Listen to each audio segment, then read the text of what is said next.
تمام تعریفیں اللہ کے لیے، درود اور سلام محمد اور آل محمد۔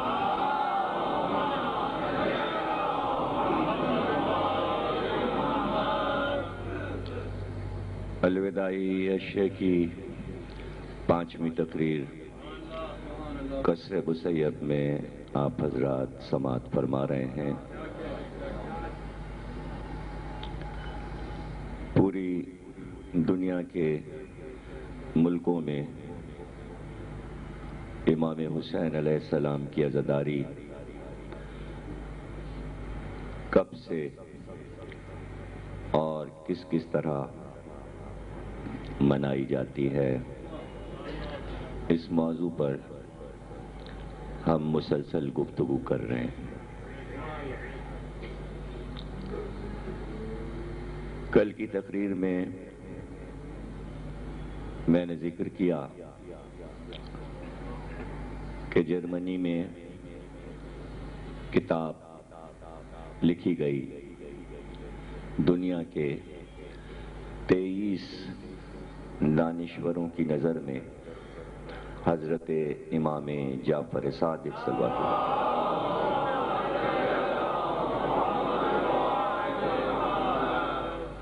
اس میں 23 ملکوں کے بڑی بڑی یونیورسٹیز کے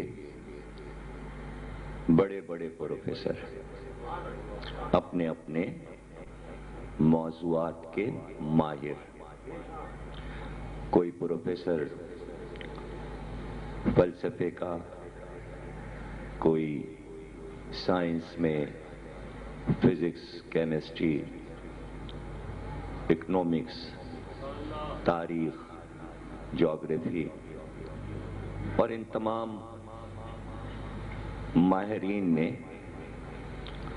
ایک ایک مقالہ، ایک ایک طویل مضمون امام پر لکھا، اور اس کتاب کے سلسلے میں واقعہ یہ ہوا کہ کوئی 2 دن پہلے میں نے ذکر کیا تھا کہ یورپین یونین بنی اور یورپ کے تمام ملک ایک ہو گئے، کرنسی ایک ہو گئی، آئین ایک ہو گیا، تجارت ایک ہو گئی، اور ایک انہوں نے اس کا ہیڈ آفس قرار دیا کہ جہاں سے سارے ملکوں کو، جس ملک کو جتنی رقم کی ضرورت ہوتی ہے وہ وہاں سے دے دی جاتی ہے وہ رقم، یعنی اب کوئی انہیں پریشانی نہیں رہی کہ وہ کسی سے کچھ مانگے۔ ابھی جب امریکہ نے عراق پر حملہ کرنے کا ارادہ کیا تو سارے ملکوں سے کہا ہمارا ساتھ دو، اتحادی فوج ترتیب دی، تو اس میں فرانس اور جرمنی نے امریکہ کا ساتھ نہیں دیا۔ تو اس کے معنی یہ کہ یہ 2 ملک اور پورا یورپ اتنا مضبوط ہو چکا ہے کہ امریکہ کے مقابل کھڑا ہوا ہے، اتنے طاقتور بن چکے ہیں وہ، اور اس پہ کافی مباحثہ بھی ہوا امریکہ سے اور فرانس اور جرمنی سے، خصوصاً فرانس سے، اور وہ شریک نہیں ہوئے۔ اور اس وقت بھی یہ یورپ کے سارے ممالک، امریکہ جو ایران پہ حملہ کرنا چاہتا ہے تو یورپ امریکہ کے خلاف ہے اس معاملے میں کہ ایران پہ حملہ کیا جائے۔ اس کی وجہ یہ ہے کہ یورپ کے علمی رشتے ایران سے ہیں، اس لیے کہ ایران میں جب بھی کوئی تعمیر بڑی ہوتی ہے، مثلا امام رضا علیہ السلام کے روضے میں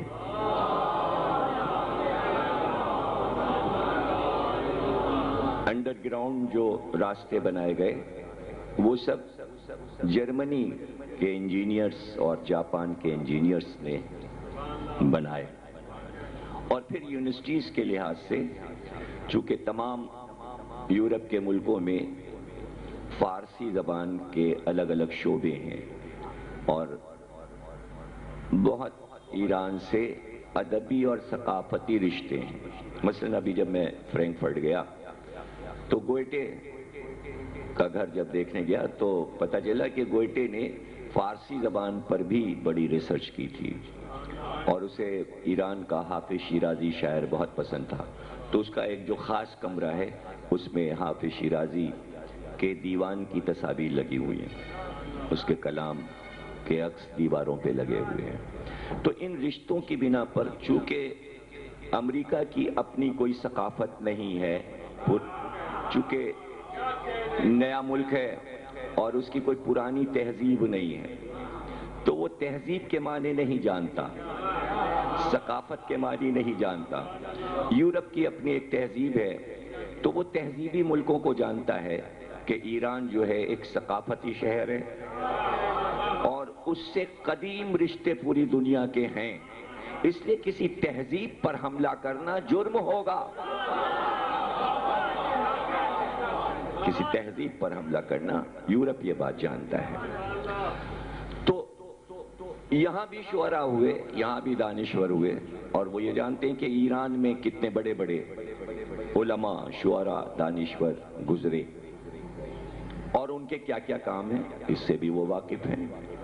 یعنی انگلینڈ میں کیمبرج میں خود میں نے جا کے دیکھا, جو ایران کے سب سے بڑے فلسفی ہیں ملا صدرہ, ان کے نام پر ایک پورا ڈپارٹمنٹ قائم ہے کہ مسلسل ان پہ ریسرچ ہو رہی ہے کہ ملا صدرہ نے جو فلسفہ دیا وہ اس فلسفے سے ہم کیا فائدہ اٹھا سکتے ہیں.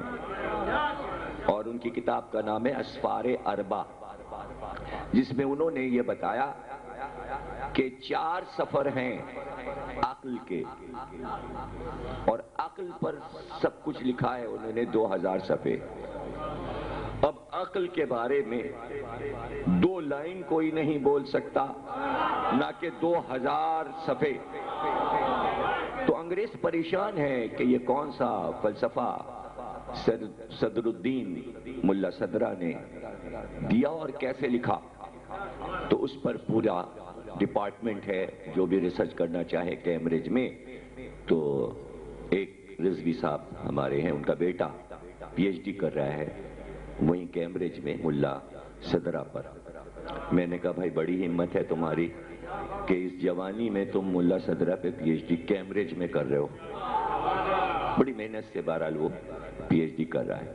تو یہ ایسی تہذیبی رشتے ہوتے ہیں, یہ تہذیبی رشتے ایسے ہیں کہ جہاں تہذیب ہوگی, ثقافت ہوگی, تمدن ہوگا, وہ تلاش میں رہے گا کہ دنیا کے کس کونے میں تمدن ہے, کہاں تہذیب ہے.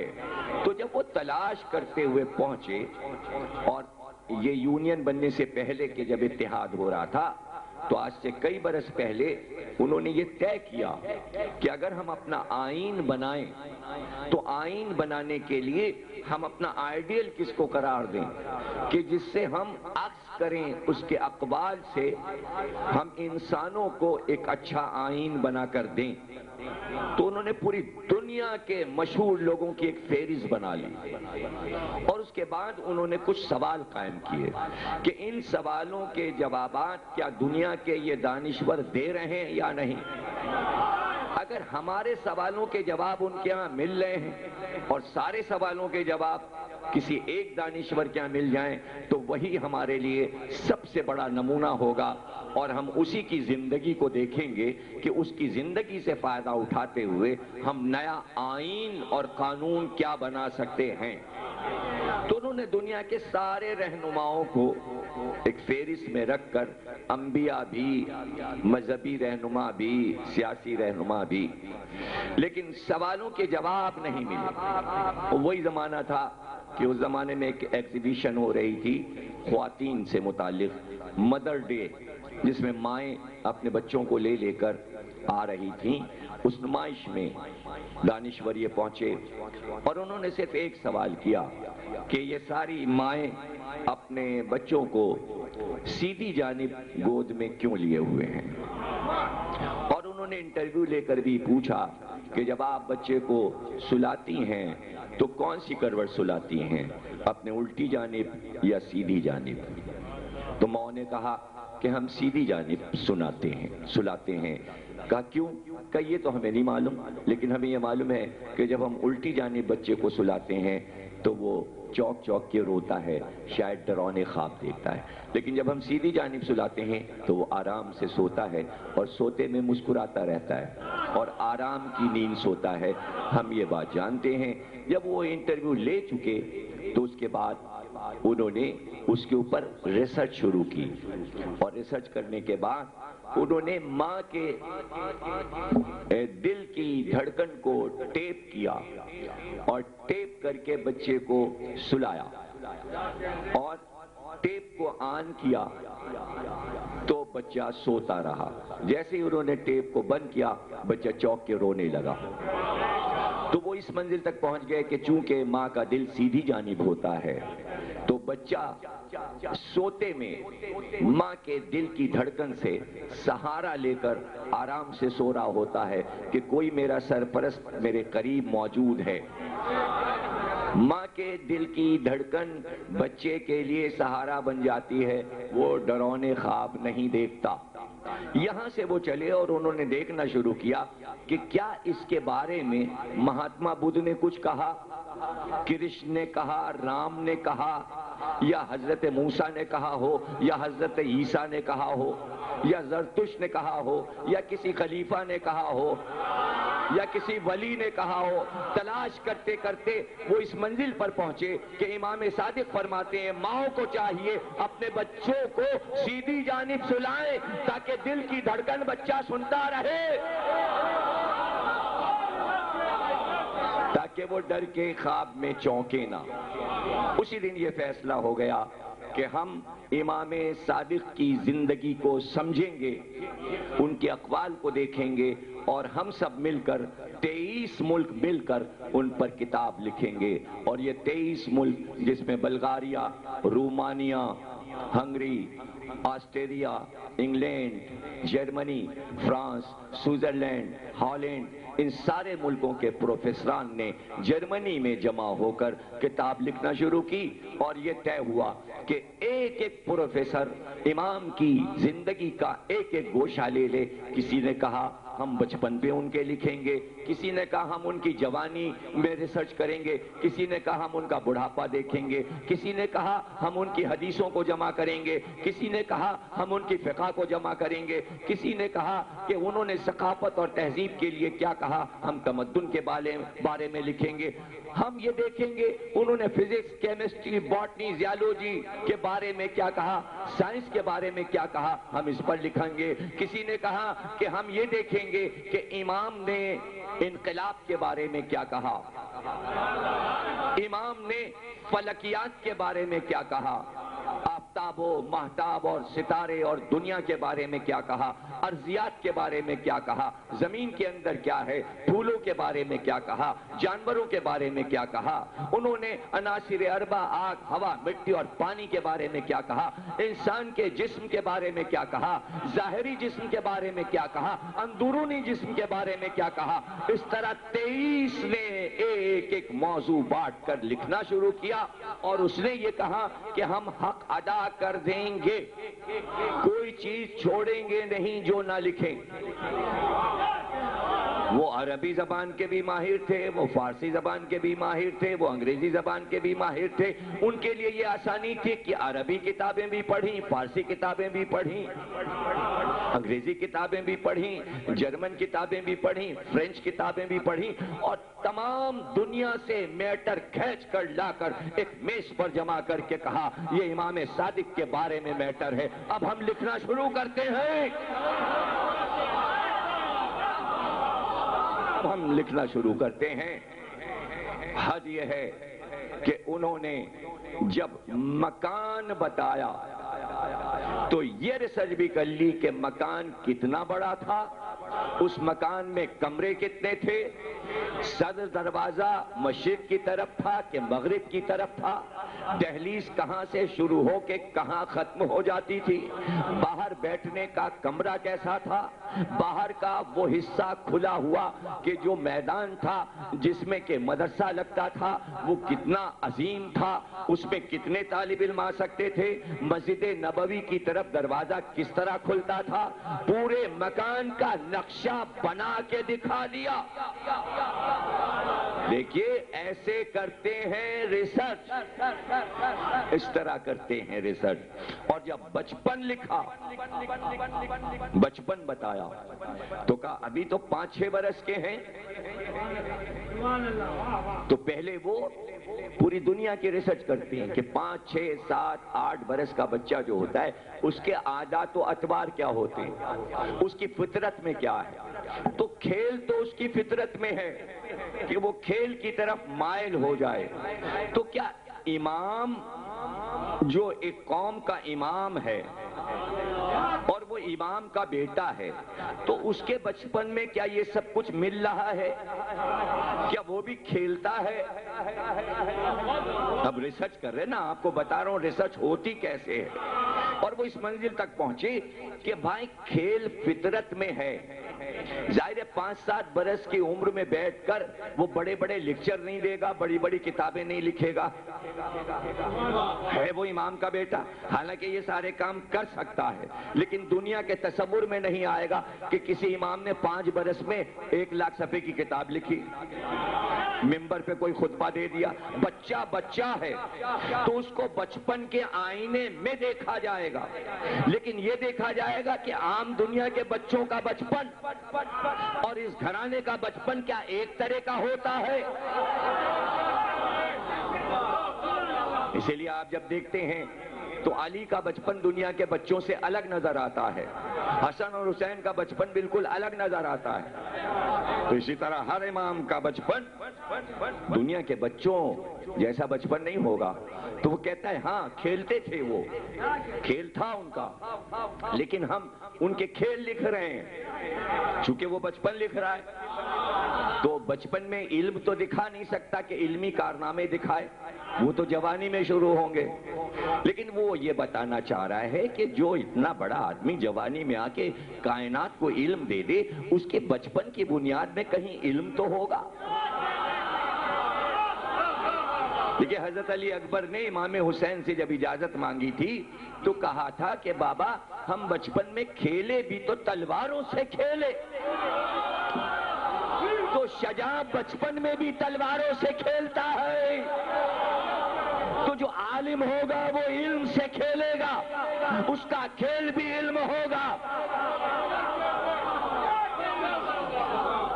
حضرت ابو حنیفہ کہتے ہیں میں ایک بار امام صادق کے پاس بیٹھا تھا، ان کا 5 سال کا بچہ موسی کاظم کھیلتا ہوا آ گیا، لیکن ایک بکری کے بچے کا کان پکڑ کے کھینچ کے لا رہا تھا، اور جیسے ہی ہم لوگوں کے قریب سے گزرا تو ہم یہ سمجھے کہ کیا امام کے بچے بھی بکری کے بچے کے ساتھ کھیلتے ہیں، لیکن ہم نے یہ دیکھا کہ وہ قرآن کی ایک آیت پڑھ کر بکری کے بچے سے کہہ رہے تھے اپنے رب کا سجدہ کر، اپنے رب کا سجدہ کر۔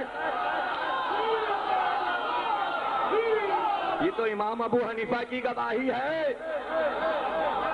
تو امام کا کھیل جو ہے بظاہر وہ کھیل لگ رہا ہے لیکن وہ علم سے بھرپور ہے۔ تو وہ کہتا ہے کہ وہ صبح صبح جو مدینے کے بچے تھے جو ان کے ہم عمر تھے وہ اپنے وقت سے باہر کے دروازے کے پاس جو میدان تھا اس میں پہنچ جاتے تھے امام کے ساتھ کھیلنے کے لیے کہ اب امام برآمد ہوں گے، اور وہ انتظار میں با ادب وہ بچے بیٹھ جاتے تھے، نہ شور کرتے تھے نہ ادھم کرتے تھے، اور ایسے انتظار کرتے تھے جیسے کوئی بہت بڑا عالم برآمد ہونے والا ہے، کوئی بزرگ آنے والا ہے۔ یعنی ان بچوں نے یہ ادب سیکھ لیا تھا کہ جس گھرانے کا یہ بچہ ہے اس کے انتظار میں احتراماً یہاں پر بیٹھ جانا چاہیے، اور کچھ دیر کے بعد وہ گھر سے برآمد ہوتے تو ان کے ہاتھ میں چادر ہوتی اور وہ لے کر آ جاتے، بچے ادب سے کھڑے ہو جاتے، اور اس کے بعد امام ان بچوں کو مخاطب کر کے، اب یہ 7 برس کی عمر ہے، بچوں کو مخاطب کر کے کہتے کہ تم لوگ سب اپنے وقت سے آ گئے، یعنی کوئی لیٹ نہیں آیا، دیر میں نہیں آیا، وقت کی پابندی کس نے کرا دی ہے بچوں کو کہ وہ اپنے وقت پر پہنچے ہوئے ہیں۔ اس کے بعد امام نے کہا کہ بھئی آج تمہاری یہ یونیورسٹی جو ہے، جو روز لگتی ہے، یہ ہے کھیل، یہ ہے کھیل، اس میں یہ ہوگا کہ تم میں سے کسی ایک کو اٹھ کر خود پروفیسر بننا پڑے گا، اور ہم یہ چادر لائے ہیں، جو صحیح سوال کا ہمارے جواب دے دے گا ہم اسی کو استاد بنا کے سر پہ امامہ باندھ کے استاد کی جگہ بٹھا دیں گے۔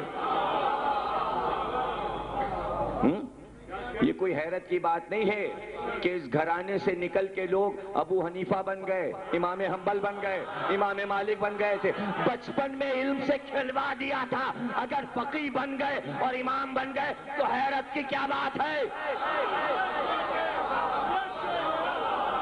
کیا حیرت کی بات؟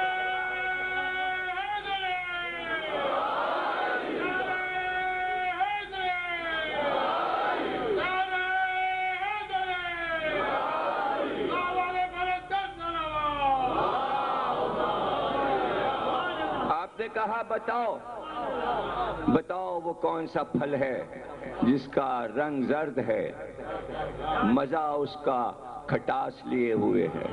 جو اس سوال کا جواب دے دے گا آج اس کو ہم استاد بنا دیں گے، پھر آج وہ ان بچوں کو پڑھائے، اور امام وہیں قریب میں بیٹھ جاتے، اور جو بچہ سوال کا صحیح جواب دے دیتا، کبھی پھلوں کے رنگ پوچھتے، کبھی پھلوں کا مزہ پوچھتے، یعنی بچپن سے جو قریب علم ہے نالج کا، فلسفے میں بات نہیں ہو رہی، یعنی بچہ جہاں تک پہنچ سکتا ہے اس کی عقل کی سطح کے سوال ہیں۔ تو وہ لکھتا ہے کہ اس طرح بچپن میں درسگاہ قائم کر دی، مدینے کے بچے علم پسند ہو گئے، تبھی تو امام کے بعد اتنے امام نکل آئے۔ امام صادق سے پہلے امام امت میں کیوں نہیں بنے تھے؟ پہلے کیوں نہیں بنے؟ تو وہ یورپ کے لوگ بتائیں، اور مسلمانوں کے سمجھ میں فقہ جعفری نہیں آتی کہ ٹی وی پہ تذکرہ کریں۔ ابھی دیکھیے روشنی ٹی وی پر ایک پروگرام سوچ اور سچائی بڑے زوروں پہ آ رہا ہے، ہفتے میں 3 بار آتا ہے، اتوار کو، جمعرات کو، منگل کو، ٹھیک 6 بجے، پھر رات کو 2 بجے پھر ریپیٹ ہوتا ہے، دوسرے دن پھر دوپہر کو آتا ہے، 3 بار آتا ہے، صبح 10 بجے دوسرے دن ریپیٹ ہوتا ہے۔ تو اس میں آپ دیکھ رہے ہوں گے کہ کیسے کیسے موضوعات ہیں، اور اس پروگرام کو دیکھیے اور عالمان لائن کو دیکھیے کہ وہاں کیا پھوڑ پن ہے، یہاں کیا سگڑاپا ہے۔ مجلس کا اٹھا آدمی جب بیٹھتا ہے تو تعصبی باتیں نہیں کرتا، جہالت کی باتیں نہیں کرتا۔ ذرا اپنی عقلوں کو استعمال کیجئے کہ ڈاکٹر ماجد رضا عابدی کس طرح صرف سوالوں میں علم دے رہے ہیں کہ سامنے بیٹھے کو بلوا رہے ہیں کہ علم بول بول، وہ شیعہ ہو یا سنی، یعنی مجبور کر دیا۔ مسئلہ یہ ہے کہ پوچھنے والا عالم ہو تاکہ سوال ایسا کرے کہ پڑھ کے آئے۔ تو ماجد رضا فون کر کے کہتے ہیں پڑھ کے آئیے گا، وہ اس لیے نہیں کہتا کہ پڑھ کے آئیے گا کہ اس کو کچھ آتا ہی نہیں، اسے علوم کے بارے میں کچھ نہیں معلوم۔ اور یاد رکھیے گا جو علوم پر عبور نہیں رکھتا وہ اپنی زبان کو تعصبات کی طرف لے جاتا ہے تاکہ ذہنوں کو اس میں الجھا لیا جائے۔ نبی کا وصی کون ہے؟ نبی کی نماز جنازہ کس نے پڑھائی؟ داماد علی کون ہے؟ جناب سیدہ اور علی کے تعلقات کیسے تھے؟ یہ سوالات اس لیے اٹھائے جاتے ہیں تاکہ قوم بحث کرنے لگے، یہ نہ دیکھے کہ یہ جاہل ہے۔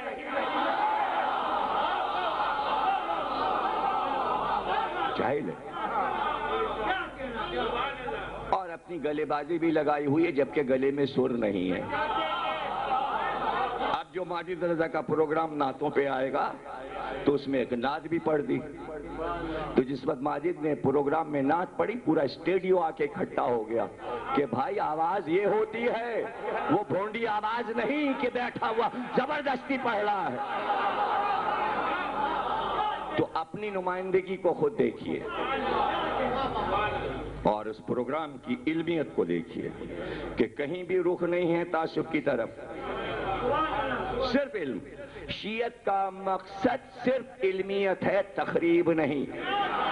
1400 سال سے علم لٹایا ہے، اگر علم نہ لٹایا ہوتا ملت جعفریہ نے تو یورپ کے 23 دانشور امام صادق کی بارگاہ میں نہ بیٹھے ہوتے اور بیٹھ کے نہ لکھ رہے ہوتے۔ اب وہ آگے بڑھتا ہے اور کہتا ہے کہ بچپن، امام کا بچپن، کہتا ہے کہ عجیب واقعہ ہوا، امام کا ایک چاہنے والا امام محمد باقر علیہ السلام کا 5ویں امام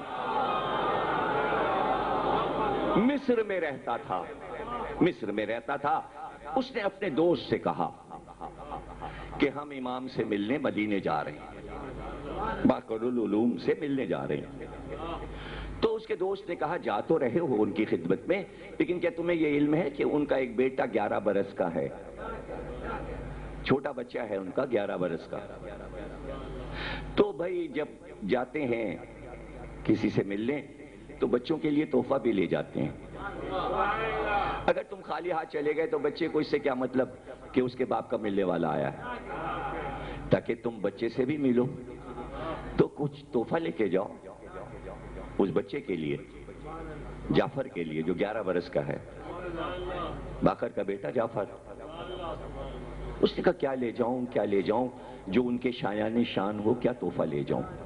اس نے کہا بازار چلے جاؤ اور دیکھو کہ کوئی اچھا تحفہ مل جائے تو ان کے لیے خرید لو، لے جاؤ۔ خیر وہ بازار گیا، اس نے دیکھنا شروع کیا بچوں کے کھلونے جو اس زمانے میں رائج ہوں گے، آج سے 1400 برس پہلے جو بچوں کے کھلونے ہوں گے، آج کے کھلونے کچھ اور ہیں۔ آج کے کھلونے یہ ہیں، تو اس زمانے میں تو تلوار کھلونا۔ تو اس نے بازار دیکھا تو اسی زمانے میں مصر کے لوگوں نے ایک چیز بنائی تھی، لکڑی کے برادے سے گولے بنا کے ان پہ پینٹ کر کے رنگ کر کے نظام شمسی کا نقشہ بنایا تھا، یعنی جو آپ اپنے گھروں میں شو پیس رکھتے ہیں گلو کہ جو اسلامیہ کالج کے سامنے لگا ہوا ہے، تو آپ نے دیکھا ہوگا کہ وہ ذرا سا ترچھا ہے۔ ترچھا اس لیے ہے کہ دنیا کا گولا خود ترچھا ہے، سیدھا نہیں ہے۔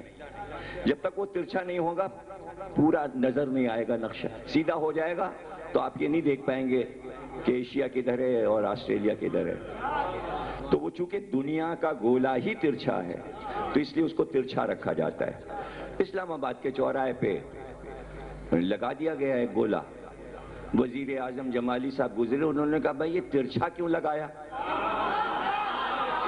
اخبار میں نیوز آئی تھی اس کو سیدھا کر دو، انہوں نے سیدھا کرا دیا۔ سیدھا کر دیا گیا اس لیے کہ وزیر اعظم کہہ رہا ہے۔ تو جسے یہ نہ پتا ہو کہ دنیا جو ہے وہ تھوڑی سی ترچھی ہے، چپٹی ہے، کس رخ کو گھوم رہی ہے، وزارت،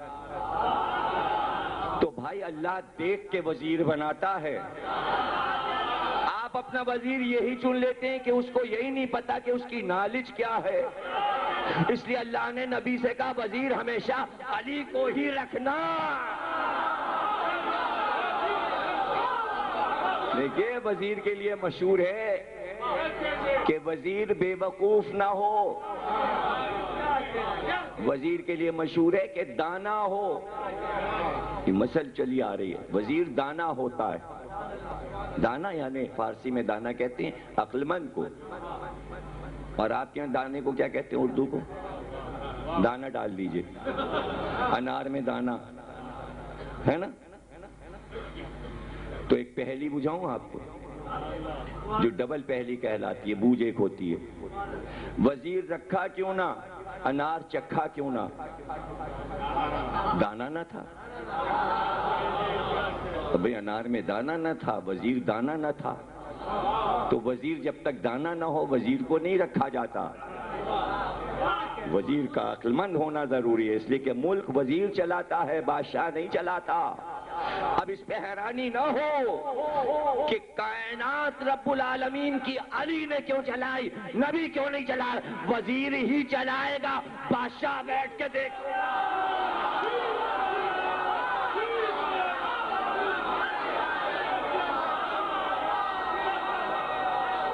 بادشاہ صرف نگرانی کرتا ہے کہ کام ٹھیک ہو رہا ہے۔ جہاں وزیر غلط کرے بادشاہ ٹوک دے۔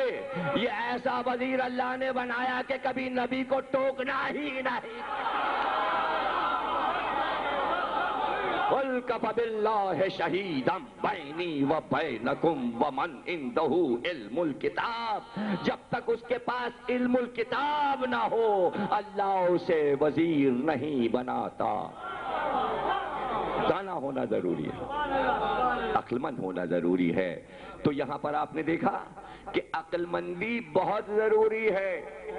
اگر عقل نہیں ہوگی تو کوئی علم نہیں سیکھ سکتا۔ وہ امام سے فکر رکھتا تھا، رہتا دور تھا، لیکن فکری طور پر علم کی روشنی ذہن میں لیتا رہتا تھا۔ اس فلسفے کو دنیا نہیں سمجھے گی کہ ریڈیو کیسے چلتا ہے، ٹی وی کیسے چلتا ہے، کیسے چلتا ہے۔ آپ کے ٹی وی سے ایک تار کیا CNN جا رہا ہے، سمندر ہوتا ہوا اور دنیا سے گزرتا ہوا، تو کیسے جا رہا ہے اور کیسے آ رہا ہے؟ بھائی ہوا کی لہروں پہ آ رہا ہے۔ ایک بوسٹر یہاں لگا دیا، ایک بوسٹر وہاں لگا دیا، وہ لہروں کے ذریعے روشنی کو کئی لاکھ میل دور سے اس آواز کو، اس تصویر کو لہروں میں کھینچتے ہوئے یہ بوسٹر کھینچ کے اپنے تار میں اتار کر آپ کے گھر بھیج دیتا ہے۔ آج تو سمجھ میں بات آ گئی۔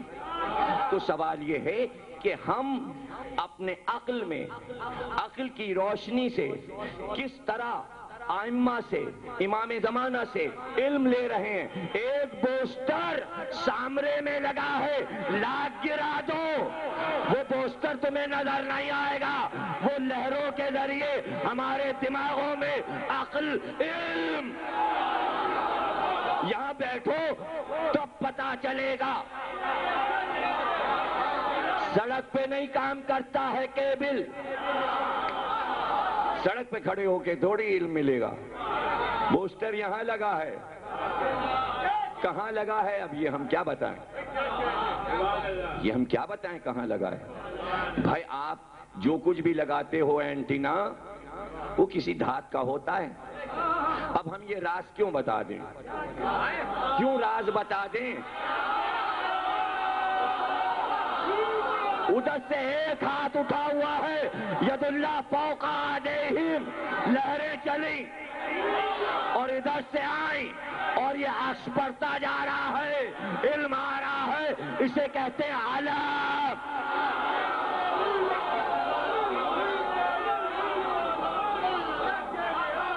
یہ ایسے ہی نہیں ہے، یہ بت پرستی نہیں ہے۔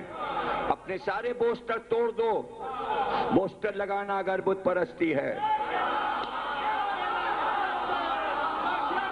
یہ عقل کا سفر ہے، یہ عقل کا سفر ہے۔ انہی انگلیوں سے 5 چشمے بہ رہے ہیں اور یہ 5 چشمے آ رہے۔ کسی کو کیا معلوم کہ چہرے پر جو اس کا سایہ پڑ رہا ہے، تو آپ کا چہرہ علم لے کیسے رہا ہے؟ اس لیے کہ ہر ایک کے چہرے پر علی لکھا ہوا ہے۔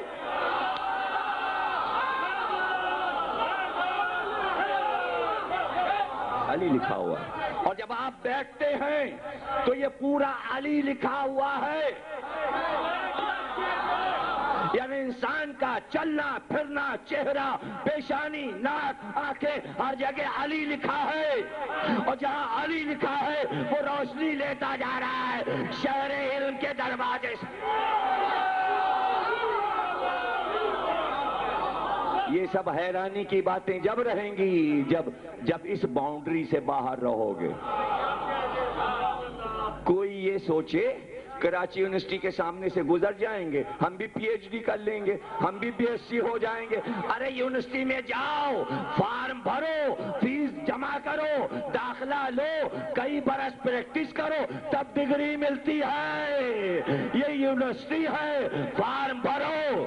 فارم بھرنے کے لیے شرط ہے کہ پہلے لکھنا پڑتا ہے لا الہ الا اللہ محمد رسول اللہ علی ولی اللہ۔ جب فارم بھر جائے تو یونیورسٹی میں داخل ہو جاؤ، داخلہ لے لو۔ ڈر گئے؟ فیس ہے، کتنے ڈالر فیس ہے؟ نہیں، فیس دینی پڑے گی، فیس ہے، لیکن ڈالر پتہ ہے کون سے؟ امریکن نہیں، اللہم صلی علی محمد وآل محمد۔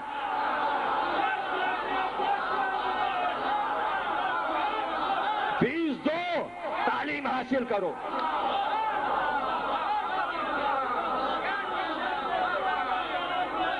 یہ ایک دستگاہ ہے، یہ ایک اوپن یونیورسٹی ہے۔ اور اب میرے جملے کی داد دیتے دیتے تھک جاؤ گے۔ یونیورسٹی بنانے کے لیے حکومتوں کو ناک سے چنے چبانے پڑتے ہیں۔ پہلے زمین لی، پھر چندہ کر کے عمارت بنائی۔ ارے اب 40 برس کے بعد اردو کالج یونیورسٹی بن سکا، وہ بھی مشرف صاحب کی مہربانی سے، ورنہ کالج ہی تھا۔ زمین پہ قبضے ہو گئے تھے۔ یونیورسٹی بنانے کے لیے کروڑوں روپے چاہیے ہوتے ہیں۔ 2 مہینے 8 دن ہر علی والے کا گھر یونیورسٹی۔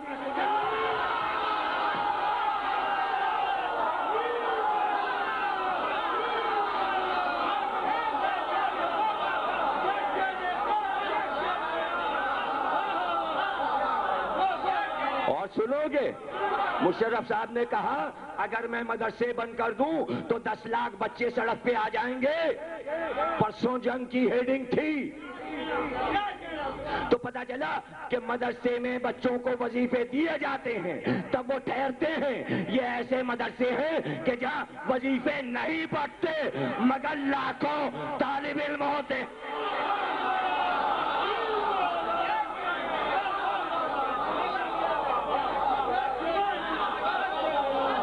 چونکہ علم بٹتا ہے چونکہ، اس لیے دنیا کا کوئی بھی سپر پاور ملک ہو وہ یہ نہیں کہہ سکتا کہ یہ والے مدرسے بند کر دو، اس لیے کہ انہیں پتا ہے کہ کون سی درسگاہ میں علم ہے اور کہاں دہشت ہے۔ یہاں علم ہی علم ہے، یہاں علمی ہی علم ہے، سب کو پتا ہے۔ اس لیے کتاب لکھی امام صادق پر جو مدرسوں کے بانی ہیں۔ مدرسہ بنایا دنیا میں سب سے پہلے امام صادق نے، اور مسجد نبوی میں بنایا، اور ایک وقت میں 7,500 طالب علم داخل ہوئے۔ یہ اسی کتاب سے پڑھ رہا ہوں، شیعہ سنی کی کتاب نہیں ہے، انہی اسکالرز کی کتابوں سے پڑھ۔ 7,500 طالب علم، لیکن 7,500 طالب علم سب کے سب مسلمان نہیں تھے۔ کوئی یونان سے آیا، کوئی مصر سے آیا، کوئی یورپ سے آیا، کوئی ہندوستان سے آیا، کوئی چین سے آیا، کوئی جاپان سے آیا، کوئی برما سے آیا۔ اور اگر ایک بھی آ گیا تو امام صادق کا علم لے کر جب اپنے ملک میں پہنچا تو آج اس لیے پوری دنیا سائنس سے جگمگا رہی ہے۔ عالم ایک کافی ہوتا ہے ایک ملک کے لیے، اس لیے تمدن پھیلا دیا امام نے، پھیلا دیا نا۔ اس نے کہا بھائی یہ کھلونا اچھا ہے، نظام شمسی، یہ خرید لو، کتنے کا ہے؟ یہ بچوں کے لیے بنا ہے. اس میں سورج بھی ہے, اس میں چاند بھی ہے, اس میں 12 ستارے, زہرہ, عطارد, مشتری وغیرہ وغیرہ ہیں. اور وہ گلوب گھومتا بھی تھا, زمین بھی چل رہی ہے, چاند بھی چل رہا ہے, اور نقشہ بتا رہا ہے دن و رات کیسے ہوتے. وہ کھلونا اس نے خرید لیا اور مدینے پہنچا. امام کو سلام کیا, کہا خوب آئے تم, مصر سے آ رہے ہو؟ کہاں سرکار, کچھ حدیثیں آپ سے لینے کے لیے آیا ہوں, لیکن ہم کو پتا چلا کہ آپ کا بیٹا 11 برس کا ہے, تو اس کے لیے ہم ایک تحفہ لائے. یہ کہہ کر امام کے سامنے پورا وہ لکڑی کے برادے کا نظام شمسی رکھ دیا. رنگ اس میں ایسے تھے کہ وہ کھلونا لگ رہا تھا. جیسے امام کے سامنے رکھا, امام نے آواز دی, جعفر آؤ, یہ ہمارا دوست آیا ہے, لیکن تحفہ تمہارے لیے لایا ہے, تحفہ تمہارے لیے لایا ہے. آپ کا چھٹا امام 11 سال کی عمر میں آ کے رکا وہاں پر اور کہا کہ یہ تحفہ میرے لیے ہے, میں نے قبول کیا, لیکن مصر والوں نے بنانے میں غلطی کی اور آ کے قریب کھڑے ہوئے اور اسے گھمانا شروع کیا اور گھما کر بتانا شروع کیا, آفتاب یہاں نہیں ہے, اتنے خطوط پر آفتاب آئے گا, چاند اس فاصلے پر ہوگا, اور سورج سے عطارد اتنے فاصلے پر ہے, مشتری کو یہاں نہیں یہاں ہونا چاہیے. ارے پورا نظام شمسی کھیل میں بتا دیا, جو کہ کروڑوں روپے کی لیبارٹریز جو ہے وہ آج بتا رہی ہیں دوربین سے دیکھ کر. امام بچپن میں بتا رہا ہے کہ نظام چل کیسے رہا ہے. تو وہ انگریز کہتا ہے یہ تو بچپن کا کھیل تھا, یہ تو ان کا بچپن کا کھیل تھا. دیکھا آپ نے بچپن کیسے لکھا اس نے, جوانی لکھیں گے تو کیا قیامت ہوگی, اور جب بڑھاپا لکھیں گے تو کیا قیامت ہوگی. اور انقلاب فرانس کا موازنہ کیا, اس لیے کہ دنیا میں سب سے زیادہ مشہور وہ انقلاب ہے اسی کتاب میں, اور جرمنی کے بعد سب سے پہلے ایران نے. آپ کو پتا ہے 2047 مرتبہ ایران میں اس کے ایڈیشن چھپ چکے. مغز جہان شیعہ, تہران سے, قم سے, مغز جہان شیعہ. میرے پاس کتاب ہے ایران کی چھپی فارسی میں, اسی کتاب کا ترجمہ. مغز جہان شیعہ یعنی کائنات شیعت کا دماغ جعفر صادق. نہیں, آپ نے نام پہ غور نہیں کیا کہ ان دانشوروں نے یہ نام کیوں رکھا. یہیں کی مجلس میں 3-4 سال پہلے پڑھ چکا ہوں, اور پچھلے سال بھی پڑھا کہ قرآن کافی نہیں, تو اس میں نے یہ بات کہی تھی کہ بہت سی چیزیں قرآن میں نہیں ہیں.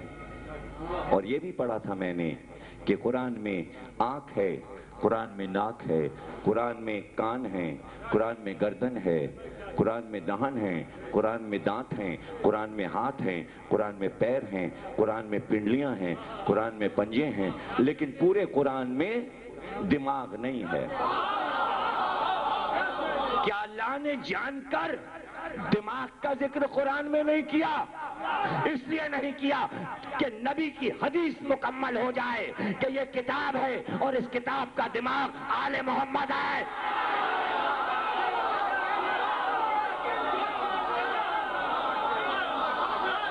قرآن روح ہے, قرآن دل ہے, قرآن آنکھ ہے, قرآن کان ہے.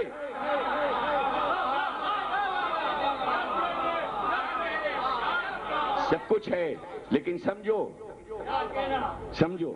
کہ کیا ہے. یہ ہے کتاب, کتاب یہ ہے, لیکن قرآن کا نور محمد ہے, قرآن کا دل فاطمہ ہے, قرآن کا دماغ علی ہے, قرآن کی آنکھیں حسن اور حسین ہیں. ہلکے مت پڑھو, ابھی ذہن میں آیا. قرآن کی عبادت سید سجاد ہے, قرآن کا علم محمد باقر ہے, قرآن کی صداقت جعفر صادق ہے, قرآن کا صبر موسی کاظم ہے, قرآن کی مرضی علی رضا ہے, قرآن کا تقوی محمد تقی ہے, قرآن کی نفاست علی نقی ہے, قرآن کی ہیبت حسن عسکری ہے, قرآن کی ہدایت امام مہدی.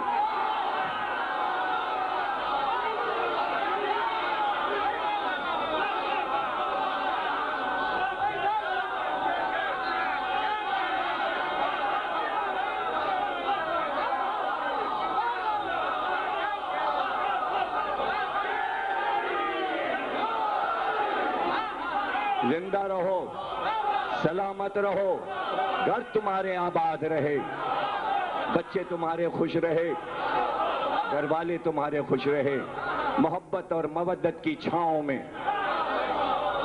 یہ علم پسندی کہاں ہے دنیا میں؟ جو علم پسند ہے ہم اس کی برائی نہیں کریں گے، جو جاہل ہے اسے چھوڑیں گے نہیں، جاہل ہے اسے چھوڑیں گے نہیں، اس لیے کہ وہ جہالت میں معرفت آل محمد سے دور چلا جاتا ہے۔ ہم اسے لانا چاہتے ہیں، کچھ سیکھ لے، کچھ سمجھ لے، مت جہالت کے کنویں میں غرق ہو۔ کہاں صحراؤں میں بھٹک رہا ہے، ریگزار جہالت کی اڑ اڑ کے تیری آنکھوں میں آ رہی ہے۔ قرآن کی آنکھیں تجھے بچائیں گی، کچھ سیکھنا ہے تو قرآن کا دماغ تجھے سمجھائے گا، نماز پڑھنی ہے تو قرآن کی عبادت بتائے گی کہ عبادت ہوتی کیسے ہے، قرآن کا علم تجھے سمجھائے گا، امام باقر سمجھائیں گے، سچ کیسے بولا جاتا ہے جعفر صادق بتائیں گے، صبر کیسے کیا جاتا ہے موسی کاظم بتائیں گے، اللہ کی رضا پہ چلا کیسے جاتا ہے علی رضا بتائیں گے، متقی بنا کیسے جاتا ہے تقی بتائیں گے، نفاست کیسے اپنی شخصیت میں پیدا کی جاتی ہے علی نقی بتائیں گے، اپنی ہیبت کفر اور شرک پر بٹھائی کیسے جاتی ہے حسن عسکری بتائیں گے، دنیا کی تبلیغ اور ہدایت کیسے کی جاتی ہے لوٹے اور بستر سے نہیں، امام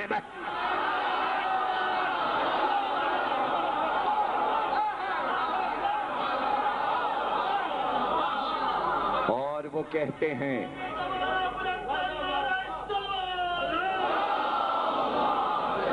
بھائی اب مجھے معلوم ہے کہ بھئی آج میری مجلس نہ پہلے تھی نہ بعد میں، تو میں تو تھکوں گا نہیں،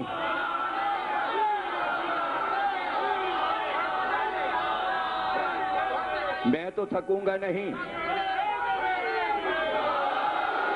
اور میں مجلس پڑھ رہا ہوں فیاض صاحب کو دیکھ کے کہ جب اتنا نازک اور کمزور آدمی داد میں پیچھے نہیں ہٹ رہا تو اب لڑکے اور بچوں سے کیا کہنا، جو کودنے میں ماہر، دوڑنے میں ماہر، وہ میدان سے نہیں دوڑنا ہے، پارکوں میں دوڑ لو،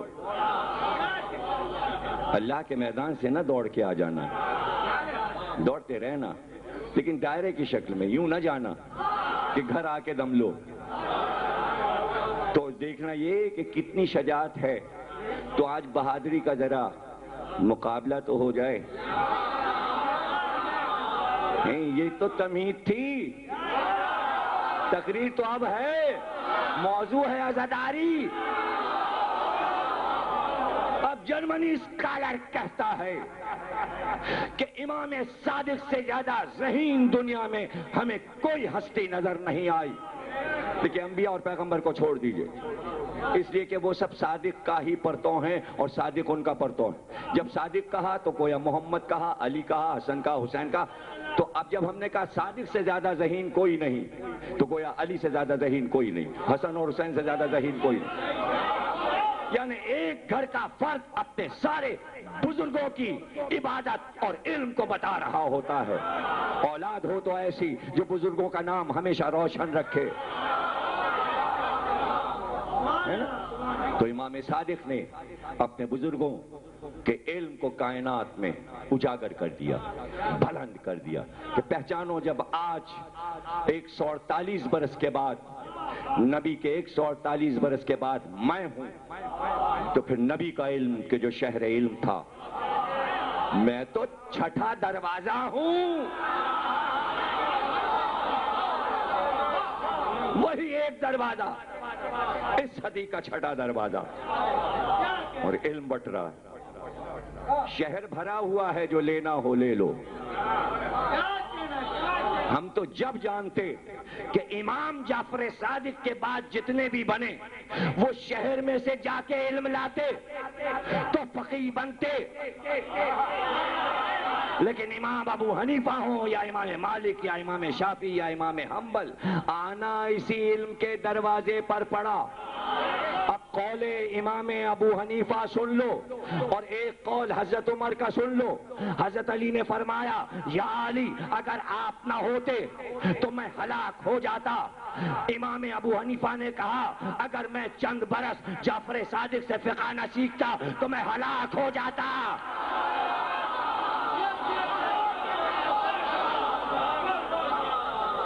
نہیں، جملے پہ غور نہیں کیا، دونوں کا جملہ دیکھو۔ ابو حنیفہ نے نیا جملہ نہیں کہا، حضرت عمر کا ہی جملہ دہرا دیا۔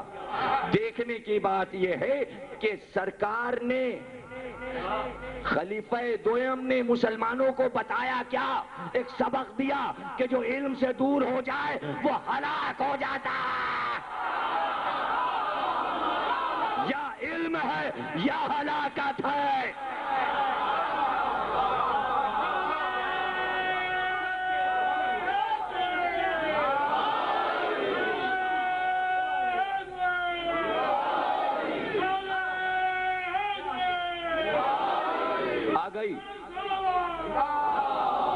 آ گئی مشکل منزل، اور یہی منزل جو ہے آپ کو محفوظ کرنا ہے، کیسٹ میں بھی اور اپنے ذہنوں میں بھی اور بچوں کو بھی۔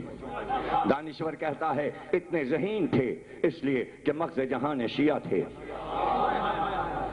اس لیے آج تک کسی مسلمان نے یہ بات نہ سوچی جو اس نے سوچی۔ وہ کہتا ہے امام اس منزل پر تھے کہ امامت کا سلسلہ آدھوات پر تھا۔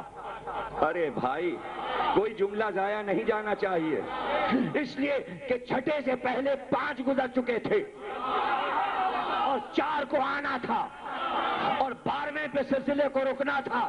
اس لیے سب سے زیادہ ذمہ داری اس امام کی تھی کہ ایک طرف اس کا ماضی تھا، ایک طرف مستقبل تھا، اس کو دوہرا کام کرنا تھا کہ وہ ماضی بھی بتائے اور مستقبل بھی بتائے۔ کون لکھ رہا ہے؟ جرمنی اسکالر لکھ رہا ہے، اور بیٹھ کر وہ غور کر رہا ہے کہ ایک بار امام نے پیچھے مڑ کر ماضی کو دیکھا، علی، حسن، حسین، سید سجاد، محمد باقر، اتنا علم، جس کی پشت پر اتنا علم ہو، اور ابھی آنے والی نسلوں میں علم ہی علم، تو صلب میں بھی علم لیے ہے، اور صلب پر جو سایہ ہے وہ بھی علم کا ہے۔ اس میں نبی کا بھی علم ہے، علی کا بھی، حسن، حسین، 5ویں امام، 4تھے امام، اور آگے جانا ہے۔ اور سامنے ہے اتنی بڑی قوم، اس قوم کو یہ بھی بتانا ہے میرے اجداد کیا کہہ گئے، اس قوم کو یہ بھی بتانا ہے میرے بعد آنے والوں کو کیا کرنا ہے۔ اس لیے اب یہ معجزہ کہلاتا ہے ائمہ کا۔ اس لیے سارے اماموں میں سب سے زیادہ عمر اللہ نے اس امام کو دی، 70 برس، اس لیے کہ کام تمہارا دونا ہے۔ امام حسن 47 برس کے، امام محمد تقی 25 برس کے، امام حسن عسکری 28 برس کے دنیا سے جا رہے ہیں، یعنی کسی کی عمر زیادہ نہیں ہوئی۔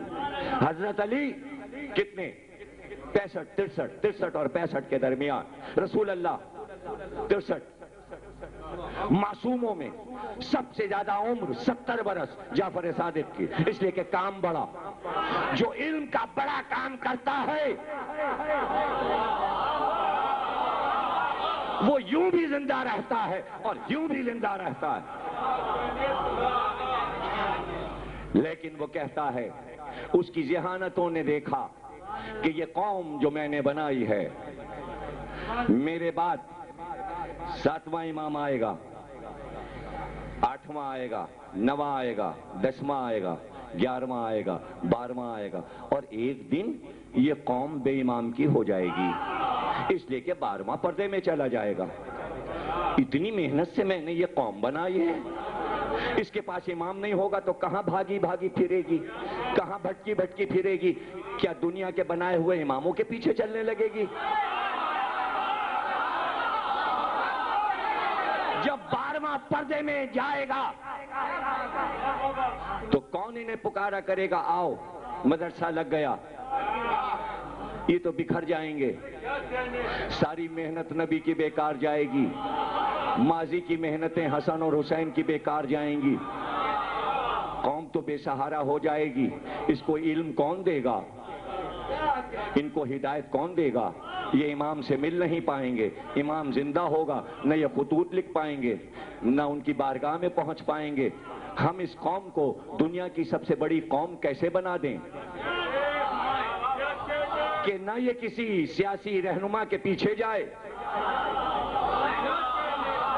نہ شیطان اسے اغوا کر کے لے جائے، نہ یہ شیطانی فکر پہ چل پائیں، ان میں آپس میں محبت بھی رہے، دوستیاں بھی رہیں، سب ایک دوسرے کو جانے بھی، چہرے بھی پہچانے، ایک جگہ جمع بھی ہو جائیں، اور جب جمع ہو جائیں تو یہ بھی نہ پتہ چلے اس میں امیر کون ہے، غریب کون ہے، سید کون ہے، شیخ کون ہے،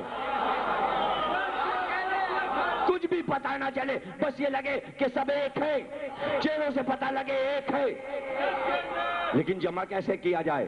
اس لیے امام نے طے کیا کہ ہم ایک ثقافت بناتے ہیں، اس ثقافت کے حصار میں ان کو بٹھاتے ہیں اور ان کے حوالے ایک تمدن کرتے ہیں۔ یہ ہمارا بنایا تمدن ہے، جب تک تمہارے ہاتھ میں رہے گا کوئی تمہیں بہکا نہ سکے گا، اپنی طرف لے جا نہ سکے گا، سیاست میں نہیں لے جا سکتا۔ ثقافت بنا کر، تہذیب بنا کر اس کا نام رکھا عزاداری۔ عزاداری حسین، یہ انگریز لکھ رہا ہے، جرمنی لکھ رہا ہے تمہاری عزاداری کو، کہ امام صادق نے ایک تہذیب بنا کر دی اور کہا اب تمہیں پوری دنیا میں بکھر جانا، جس بھی بر اعظم میں چلے جاؤ، صحرا میں چلے جاؤ، سمندروں میں چلے جاؤ، فضا میں چلے جاؤ، جو ملک پسند آئے وہاں رہنا، لیکن تہذیب ساتھ رکھنا۔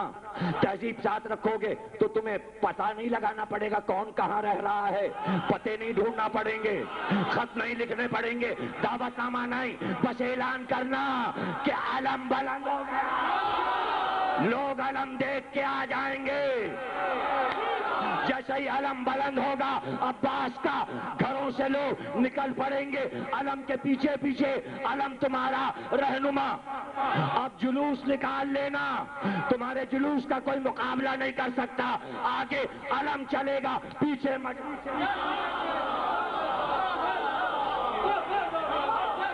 مجمع چلے گا۔ اب سمجھے؟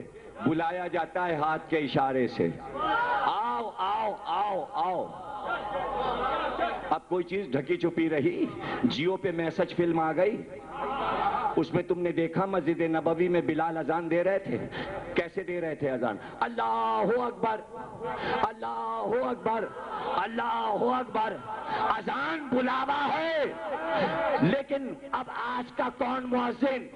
اس لیے کہ مسجدیں ہیں قلعے، مؤذن ہے اندر، نہ مؤذن نظر آ رہا ہے، نہ ہاتھ نظر آ رہا ہے، نماز پڑھنے جائیں کیسے؟ علم باہر ہے، پنجا بلا رہا، آؤ آؤ۔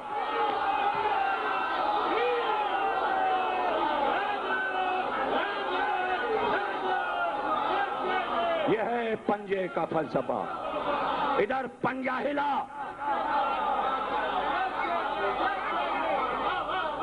اور ادھر اشارہ ہوا۔ یہ بلاوا ہے، یہ مجلس کا بلاوا ہے، پرچم بلند ہے۔ مسجد کے باہر سے مؤذن نہیں نظر آتا، حالانکہ گلدستے اونچے بنائے گئے تھے تاکہ اس پہ چڑھ کے اذان دے، تاکہ دور سے دکھائی دے۔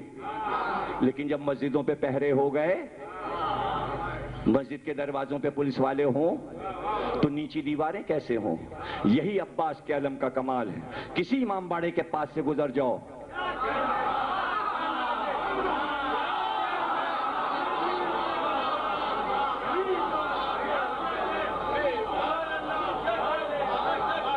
کیا بلاوا ہے،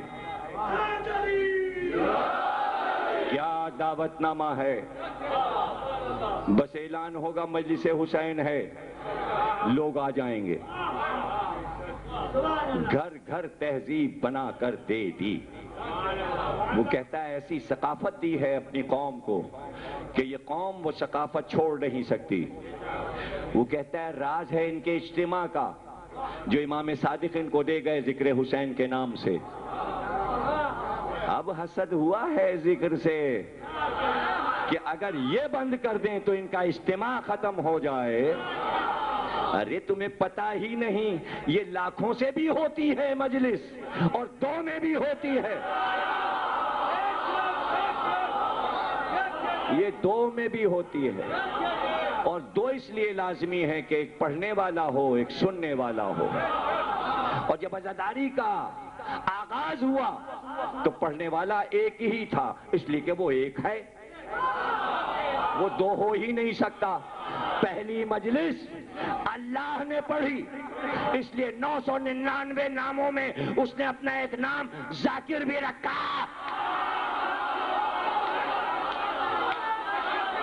میں ذاکر ہوں، کس کا ذکر کیا؟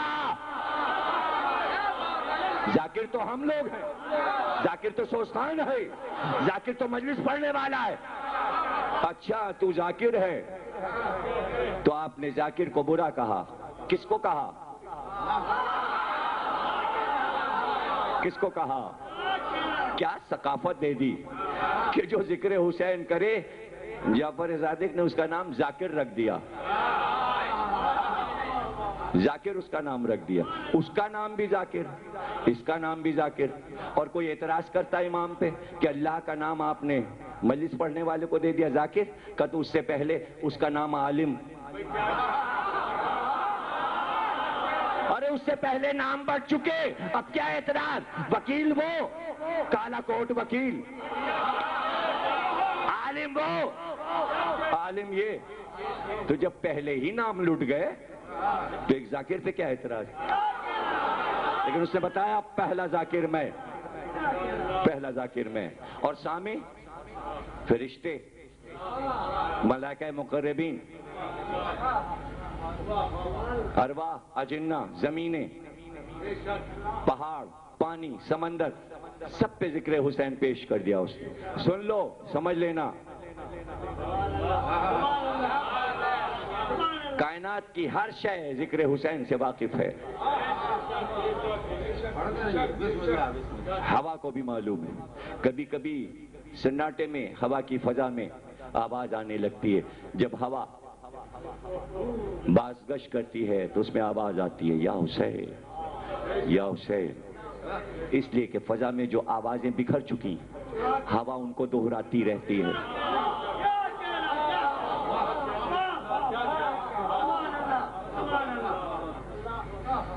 راتوں کو دھڑکتا ہے یوں دل زار اثر، جیسے کہیں دور سینہ زنی ہوتی ہے۔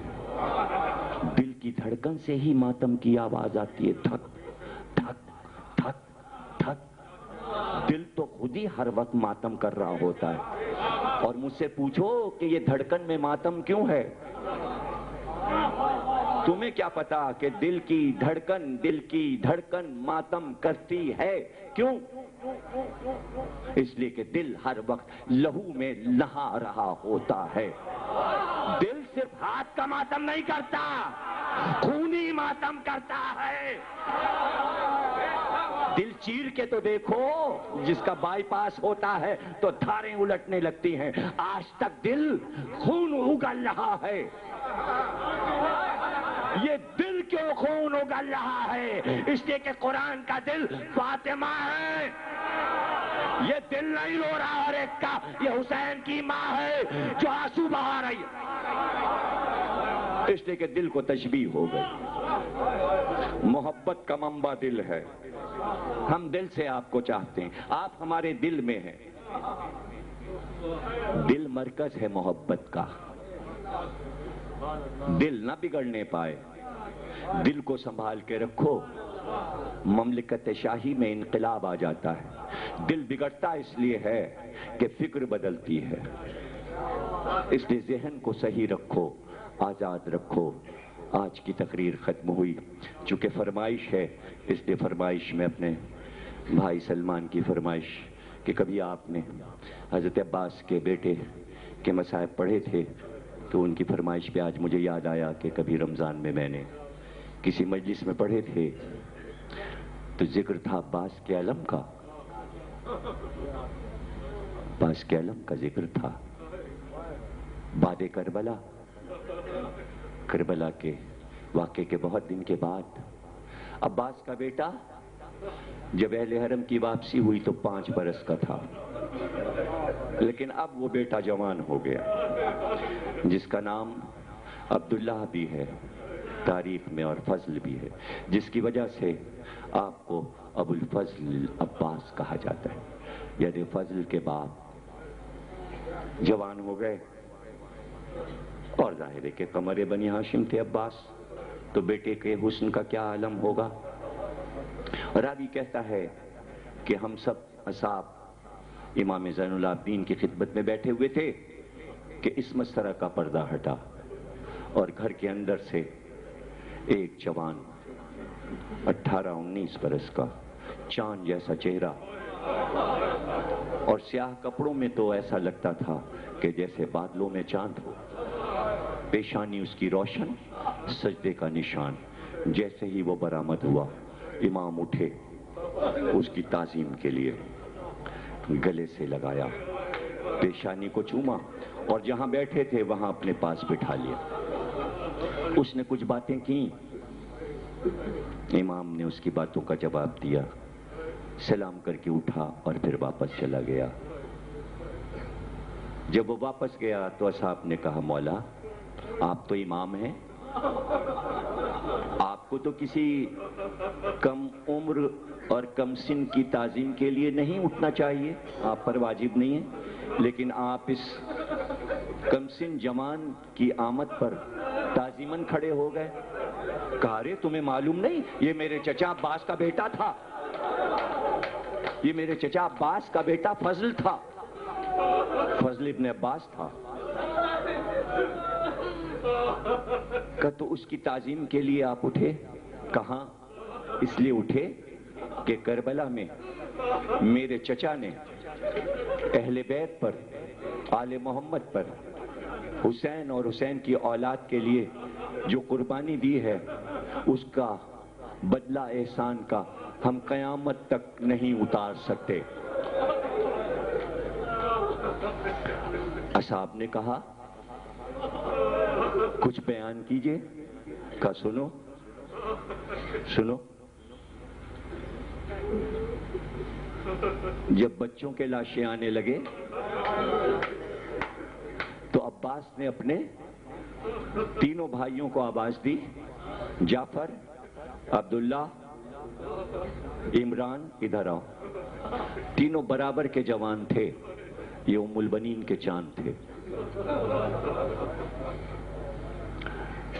کہا، سنو، ماں نے چلتے وقت یہ وصیت کی تھی کہ اپنی جان کو حسین سے عزیز نہ کرنا، کیا اچھا ہوتا کہ تم تینوں کے لاشیں میں اٹھاتا۔ کہا، بھائی ہم تو یہ چاہتے تھے کہ ہم میدان جنگ میں جا کر اپنے بابا علی کی جنگ دکھائیں اور دنیا دیکھے، لیکن آقا سے اجازت تو دلا دیجیے۔ کا اجازت ہم دلائیں گے۔ تینوں بھائیوں کو لے کر آئے اور کہا، آقا ان تینوں کو اجازت دے دیجیے میدان جنگ کی۔ عباس کے تینوں بھائی میدان میں گئے۔ کیا رجز ہے، کیا لڑائی ہے، آپ میری کتاب ام البنین میں اس کو پڑھیں۔ میں نے تینوں بھائیوں کے رجز لکھے ہیں، لڑائی لکھی ہے، اور جو حضرت عباس پہ کتاب آ رہی اس میں اور زیادہ تفصیلات لکھ رہا ہوں، اسے آپ پڑھیں گے کہ کس شجاعت سے تینوں بھائی لڑے، گھوڑے سے گرے، عباس تینوں کے لاشیں اٹھا کے لائے۔ اب فکر میں تھے کہ اب کیا بارگاہ حسینی میں پیش کروں، تو خیمے میں گئے۔ 8 سال کا بیٹا تھا محمد بن عباس، اس کو بلایا اور بلا کر کہا، محمد کس کے بیٹے ہو؟ کہا، میں عباس کا بیٹا ہوں۔ کہا، شیر کے بیٹے ہو؟ کہاں، ہمارے دادا بھی شیر تھے، ہمارا باپ بھی شیر ہے۔ کہا، لڑو گے؟ تلوار چلانا تم نے ہم سے سیکھی ہے، ہمیں اپنی لڑائی دکھاؤ گے؟ ہاں بابا۔ تو پھر محمد تم لڑنا اور عباس دیکھے گا۔ کیسا دولہا بنایا ہے عباس نے، اس لیے کہ دولہا بنتے ہوئے ماں دیکھ رہی تھی، تاکہ ماں کا ارمان نکل جائے کہ کبھی ہم محمد کو دولہا بنائیں گے۔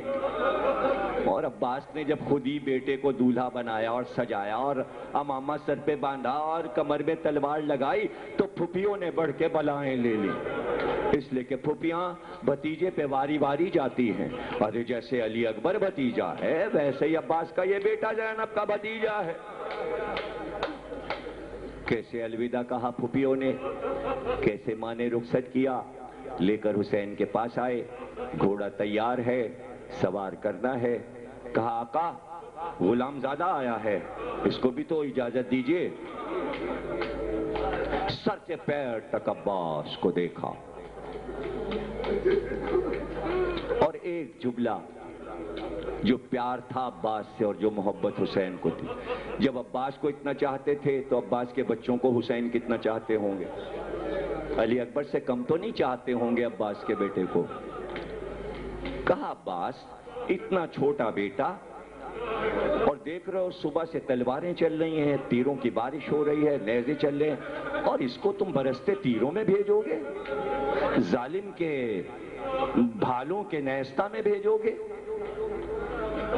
ہاں آقا ہے تو عباس کا بیٹا، مقابلہ کر لے گا تلواروں کا اور نیزوں کا۔ کہا عباس اب کیا کہیں اسے؟ کہا عباس اگر تم نے اسے بھیج دیا اور یہ قتل ہو گیا تو میرے بھائی تمہاری نسل کیسے آگے بڑھے گی؟ سمجھ رہے تھے حسین کہ شاید عباس رک جائیں اور بیٹے کو نہ بھیجیں۔ بے اختیار کہا کہ آقا چھوٹے بیٹے فضل کو دادی کے پاس چھوڑ آیا ہوں، اللہ چاہے گا تو اس سے نسل چلے گی۔ آج عباس کو نسل کی پرواہ نہیں ہے، اگر 10 بیٹے بھی ہوتے تو آپ پر سے صدقے کر دیتا، ایک ہے جانے دیجئے۔ بہت روگے، اور جس روایت کی فرمائش ہے وہ آخر میں پڑھوں گا۔ یہ تو تمہید ہے تاکہ تمہارے آنسو نکل جائیں، دل ہلکا ہو جائے، اس لیے کہ وہ روایت ایسی ہے کہ گھر تک روتے جاؤ گے، بیٹھے مجلس کے بعد بھی فرش پہ روتے رہو گے۔ اور کبھی کبھی پڑھتا ہوں، یہ جو پڑھ رہا ہوں یہ بھی کبھی کبھی پڑھتا ہوں، اور اس کے بعد جو پڑھ رہا ہوں وہ بھی سال میں شاید ایک بار۔ بعض چیزیں میں بہت کم پڑھتا ہوں اس لیے کہ میرا دل رونے لگتا ہے اور مجھ سے ادائیگی نہیں ہو سکتی۔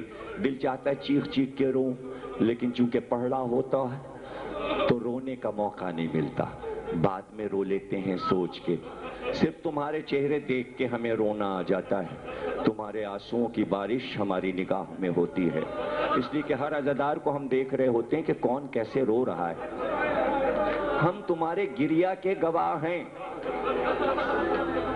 اور قسمیہ ہم کہتے ہیں کہ ایک تو گواہی مانگی نہیں جائے گی گریہ پر، لیکن اگر کہیں پوچھ ہوئی بھی تو ہزاروں کے آنسوؤں کا گواہ تو میں تنہا ہوں۔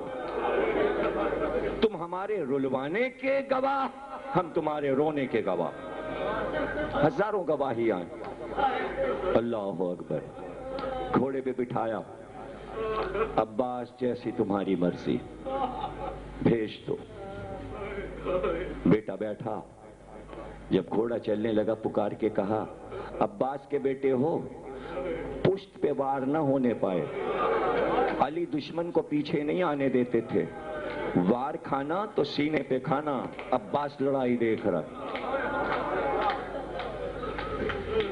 سب سے بڑا بہادر اس وقت بیٹے کی لڑائی دیکھے گا۔ جا کے حملہ کیا عباس کے بیٹے نے، اور جنگ کرتے ہوئے نہ نیزوں کی پرواہ نہ تلواروں کی پرواہ، رجس پڑھتے جاتے تھے، آواز دیتے تھے جانتے ہو کون ہوں میں؟ میرا چچا ہے حسن، میرا چچا ہے حسین، میں علی کا پوتا ہوں، میں عباس کا بیٹا ہوں، میں ہاشمی ہوں، میں ہاشمی ہوں، میرے پردادا ہیں ابو طالب۔ کیا رجس شہزادے نے پڑھا اور پرواہ نہیں کی، لشکر میں دھستے چلے گئے۔ آگے بڑھتے گئے، پیچھے ہٹنا تو ان کی خو نہیں، ان کی عادت ہی نہیں ہے، اور پیچھے مڑ کے نہیں دیکھا کہ چاروں طرف سے نیزے والے گھیر رہے ہیں، سامنے بھی بھالے والے، اور پھر وہ منزل آئی کہ جہاں نیزے والوں نے دائرہ بنا کر عباس کے بیٹے پہ حملہ کیا۔ ایک نیزہ ہوتا تو میرا شہزادہ سہ لیتا، جب کئی سو نیزے چلے تو بچہ گھوڑے پہ ڈگمگایا، آواز دی، بابا بیٹے کا آخری سلام لیجئے۔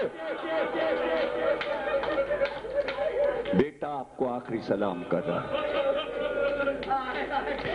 پہلی آواز جو بیٹے کی آئی تو آپ کے علمدار عباس نے مرتجز کی لجاموں کو کھینچا اور چاہا کہ لجام کو چھوڑ کر میدان کی طرف گھوڑے کو دوڑائیں۔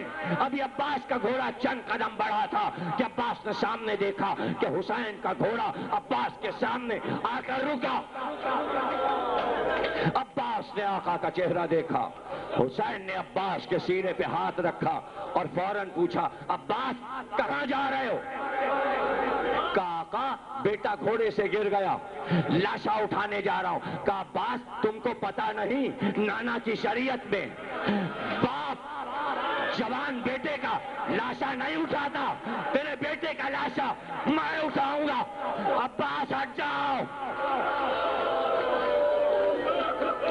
57 برس کا بوڑھا گھوڑے کو دوڑا کر عباس کے بیٹے کے قریب پہنچا، جھک کر عباس کے بیٹے کا لاشا اٹھا کر گھوڑے پر رکھا، تیز آئے کہ عباس تیرے بیٹے کا لاشا لے آیا، مگر عصر کے وقت جب علی اکبر کا لاشا لے کے چلے تو فرات کا رخ کیا کہ عباس آؤ، بوڑھے باپ نے جوان کا لاشا اٹھایا۔ رو لیے، کر لیا ماتم، عباس کے بیٹے کا لاشا آ گیا۔ عباس کے بیٹے کا لاشا، دادی کو نہیں خبر کہ پوتا مارا گیا، چھوٹے بھائی کو نہیں معلوم کہ بڑا بھائی مارا گیا۔ ہاں جب بشیر آیا تو فضل کو پتا چلا میرا بھائی بھی مارا گیا، اور ایک جملہ کہا تھا بشیر بس یہ بتا دے اگر بابا آئے ہیں تو میں اچھے کپڑے بدل کر آ جاؤں، اور اگر بابا نہیں آئے تو یہی کالے کپڑے پہنے رہوں۔ کہ بابا نہیں آئے تو رو کر دادی کے پاس آئے اور دادی کے برقعے سے لپٹ کے آنسو پوچھ کے کہنے لگے، دادی اماں بابا نہیں آئے۔ ابھی 5 برس کے تھے، لو تقریر ختم ہو گئی، اور آخری جملہ میری کتاب ام البنین پڑھنا، اور جو اشرا میں نے حضرت عباس پر جامع سبتین میں پڑھا وہاں بھی تفصیل سے پڑھ چکا کہ جناب زینب پوری زندگی عید مناتی تھیں تو صبح سے ہی سواری منگوا کر صرف ام البنین کے گھر جاتی تھیں۔ زینب کہا کرتی تھیں ہماری عید تو ہے 4 ام البنین کے بیٹوں کو دیکھنا، میرے 4 جوان بھائی، اور جب اس گھر میں زینب پہنچ جاتی سارے بنی ہاشم وہاں آ جاتے کہ ثانی زہرا جہاں ہے وہیں عید ہوگی، ساری بہنیں، سارے بھائی، سارے بھانجے، سارے بھتیجے، ام البنین کے گھر کا صحن ایک باغ لگتا تھا جس میں پھول کھلے ہیں۔ زینب اپنے 18 بھائیوں کو دیکھتی اور کہتی بہن تو عید منا رہی ہے، جس کے 18 بھائی ہوتے ہیں اس کی بہن کو حق ہے کہ وہ عید منائے۔ بعد کربلا جب عید کا دن آیا زینب نے سواری منگائی کہ مجھے لے چلو، مجھے ام البنین کے گھر لے چلو۔ جملہ کافی ہے ماتم کے لیے، اب اس سے بڑا کیا جملہ ہوگا۔ زینب عید منانے آ رہی تھی، ایک بار خالی صحن میں آئی، آواز دی عباس بہن آئی ہے عید منانے، جعفر آ میرے بھائی آ، بہن کی عید ہے۔ ابھی رو رہی تھی کہ دروازہ کھلا اور 7 برس کا بچہ کاندھے پہ مشک رکھے ہوئے پکارتا ہوا پھوپھی اماں میں پانی لایا۔ عباس کا بیٹا پانی بھر کے مشک میں لایا۔ زینب نے پکارا ارے یہ فضل نہیں ہے، یہ تو عباس فرات سے آ رہا ہے۔ عباس مشک لے کر ماتب حسین. قمرا منيرا ولا شمسا مضيا ولا فلكا يدور ولا بحر يجري ولا فلك